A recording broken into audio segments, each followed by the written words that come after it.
The story begins when Ben, a young aspiring artist, faces a major breakup after 2 years with his first girlfriend, Suzy.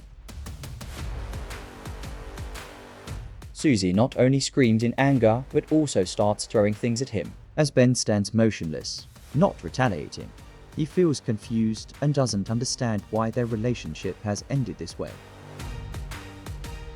Ben should be focusing on his final year at university, but instead, he's obsessed with the breakup.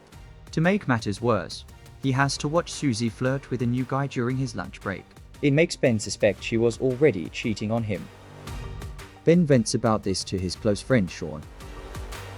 Sharon suggests that Ben should find a new girlfriend to mend his heart, but Ben isn't confident in his advice, as Sharon himself is always unlucky with women. In art class, Ben chooses to sketch a fellow student instead of the assigned model, earning him a reprimand from the teacher. Living in a dorm with over 100 other students means every night Ben has to endure the noise from various activities, making it impossible for him to sleep. One night, Ben decides to call Suzy late at night to ask for a reconciliation, but Suzy refuses and talks about her new boyfriend, making Ben feel even more depressed. Ben still can't sleep. He looks at old photographs and considers burning them, but he can't bring himself to do it. As time passes, Ben's insomnia worsens. He tries everything to make himself sleep, but nothing works. Even though he tries to keep himself busy with different activities, Ben's thoughts still revolve around Suzy. One night, while buying snacks at a supermarket, he sees a job posting for the night shift. So, Ben decides to fill out an application. Although he seems distracted during the interview, he still gets the job. This new job is an opportunity for Ben to use his sleepless hours to earn money. Ben's colleague is named Sharon, a kind cashier who welcomes him warmly. One night, Sharon arrives late and gets yelled at by their boss, Jenkins, but Ben notices Jenkins seems a bit too handsy with her. The job is quite boring for Ben. He often daydreams watching the customers in the store, until Jenkins has to reprimand him. Sharon often puts tape over her watch and tries not to look at the clocks in the store because she feels that staring at a clock makes time move slower. Another colleague is named Barry, a young man who was once famous on the internet for his cycling video.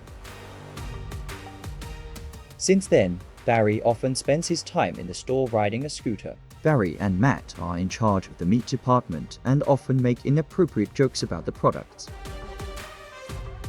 They also enjoy pranking customers, like putting a suggestive-looking shampoo bottle into a woman's basket to see if she'll buy it. One night, while Jenkins is away, Barry and Matt try to organize a scooter race in the store, but they end up crashing into a female customer's cart. 2 weeks go by, and Ben feels stuck in a boring routine. He tries to find ways to make his 8-hour shift feel shorter. Ben begins to imagine he has the power to stop time, like pressing a remote control. He dreams of walking among the customers unnoticed and secretly looking at women he finds beautiful for as long as he likes. As Ben loses himself in this fantasy world, he remembers his past and the reason he became interested in drawing. Ben recalls his childhood. His family hosted a foreign exchange student who used to walk around the house unclothed. That image made Ben appreciate the beauty of the human body and wish he could stop time to watch her forever. Ben continues to imagine his time stopping power, thinking he could undress the female customers in the store and draw them at his leisure. He dreams of filling his sketchbook with images of women shopping, and afterward, he would put their clothes back on neatly. Ben also imagines playing pranks on Jenkins, like placing him under something that is about to fall. During the day, Sharon visits Ben and brings up Suzy again, but Ben is tired of talking about the same old feelings because it doesn't help ease his pain. Ben and Sharon have known each other since childhood. Back then, Sharon once showed Ben an adult magazine he found under his parents' bed, which gave Ben a new perspective on the beauty of the human body. As kids, both Ben and Sharon were embarrassed seeing the adult magazine for the first time, and they were caught by Sharon's mother while looking at it. Sharon grew up to prefer casual relationships, calling one-night stands having a Natalie, which was named after a childhood neighbor who took money from boys in exchange for showing them her private parts. At the store, Ben frequently faces pranks from Barry and Matt. A new employee named Brian claims to know martial arts and often uses them while cleaning. When teased, Brian retaliates by lightly slapping Matt. Ben starts to develop feelings for Sharon. He shares his food with her, thinking to himself that if he could stop time, he would want to keep these moments forever. One night, Ben is shocked to hear Matt ask Sharon out on a date, and she agrees. Matt makes crude remarks about what he has planned, causing Ben to walk away. His heart is filled with a mix of pain and confusion. Ben starts to reminisce about his past feelings and the women who were his first loves. Ben's first love was an Olympic runner he admired because she competed barefoot. His second love was for his teacher, because she liked to wear tight sweaters and skirts. But the love he remembers most was for a classmate named Tanya. One day, Tanya came to school with a broken arm in a cast. Ben enjoyed watching how she dealt with the inconvenience, even when she scratched the area under the cast. When Tanya asked Ben to sign her cast, he just wrote the letter X. After the cast was removed, Tanya's arm was hairy, and the other boys teased her. Ben comforted Tanya, telling her she was still beautiful, and that made Tanya agree to be his girlfriend. When Tanya asked for their first kiss, Ben was very excited and arranged to meet her at school on a Saturday, thinking that being alone would make the moment more romantic. But Tanya never showed up and never returned to school because her family had moved abroad. Back in the present, Ben is playing chess with Sean. Sean notices that Ben seems worried. So, Ben tells him about Sharon. Sean encourages Ben, saying that one date means nothing, but Ben knows that Sean is always impatient with his own first dates. The next day, at the start of the night shift, Matt tells everyone about his date with Sharon in graphic detail, including inappropriate descriptions of her body. The conversation stops when Jenkins comes in and announces there will be a football match against another branch's employees next weekend. On the day of the match, Sharon comes to support Ben's team, but he has to endure watching Matt trying to flirt with her. The rival team looks well prepared with proper kits and teamwork. Meanwhile, Ben's team seems almost hopeless. Once the match starts, the rival team is clearly superior. Ben's teammates keep bumping into each other and falling, and Jenkins is on a work call in the middle of the pitch. Sometimes the opponents play dirty, but the referee ignores it. Ben's team has to stop Jenkins when he tries to attack the referee. Brian, who is the goalkeeper, is terrible. He deflects the ball into his own goal several times. With 1 minute left, Ben's team is trailing with a score of 26-0. So Jenkins orders them to try and score at least one goal. Before time runs out, Ben passes the ball to Jenkins. He tries to score, but the ball hits the crossbar and bounces back. Matt runs in for the rebound, but ends up kicking the ball into Jenkins' face. Ben imagines that if he could stop time, he would escape the field to avoid the embarrassment. Later, Jenkins has a severe nosebleed, so Matt volunteers to drive his boss to the hospital. He asks Ben to take Sharon home. However, the two decide to go to a coffee shop to talk instead. Ben asks Sharon about her relationship with Matt. Sharon explains that she and Matt just went to the movies as friends and that she was shocked by the lies Matt told. Sharon shares that she is single because her last boyfriend moved to America. Ben then tells Sharon about him and Suzy.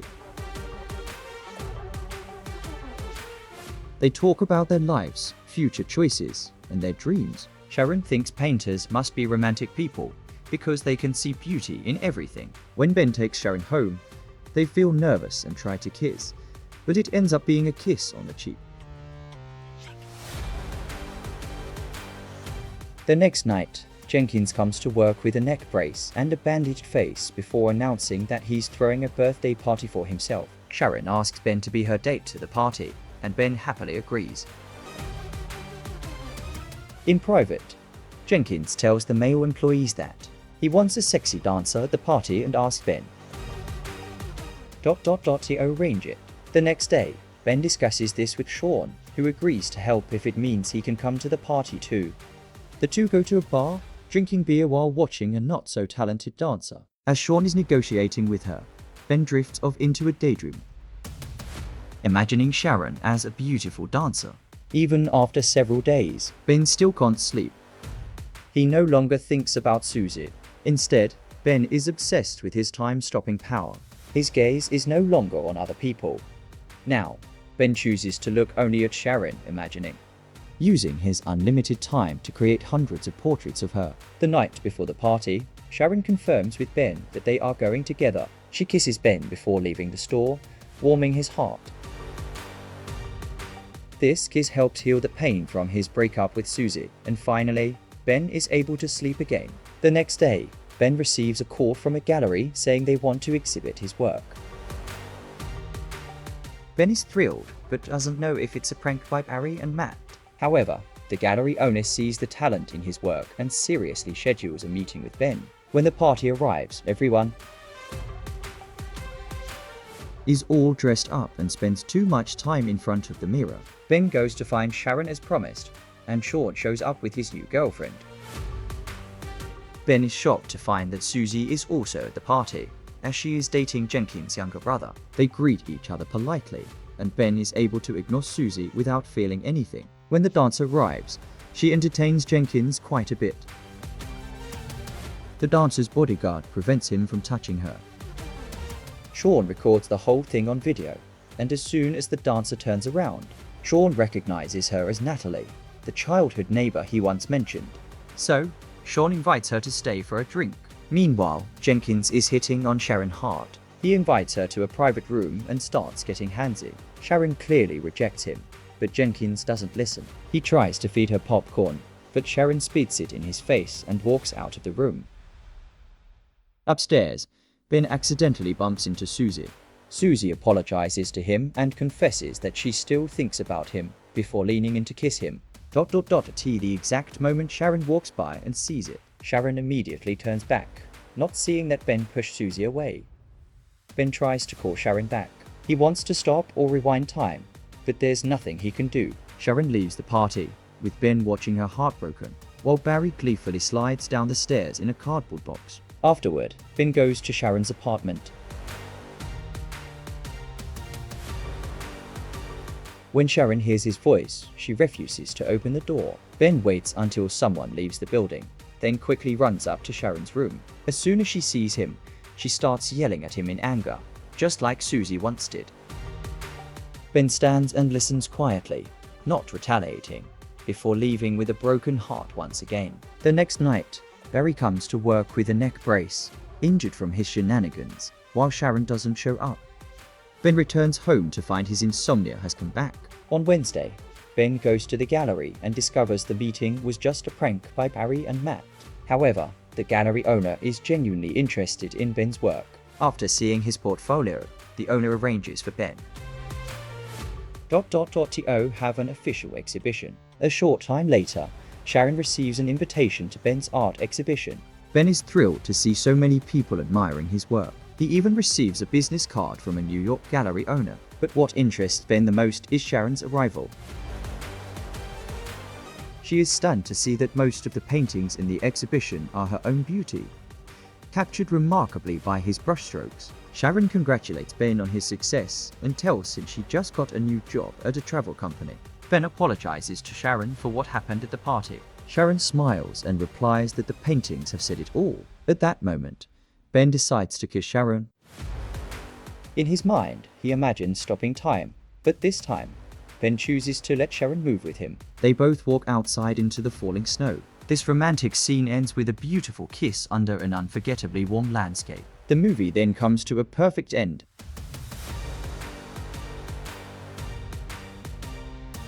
If you enjoyed this video, hit that like button, share it with your friends, and subscribe so you never miss an update. Thank you.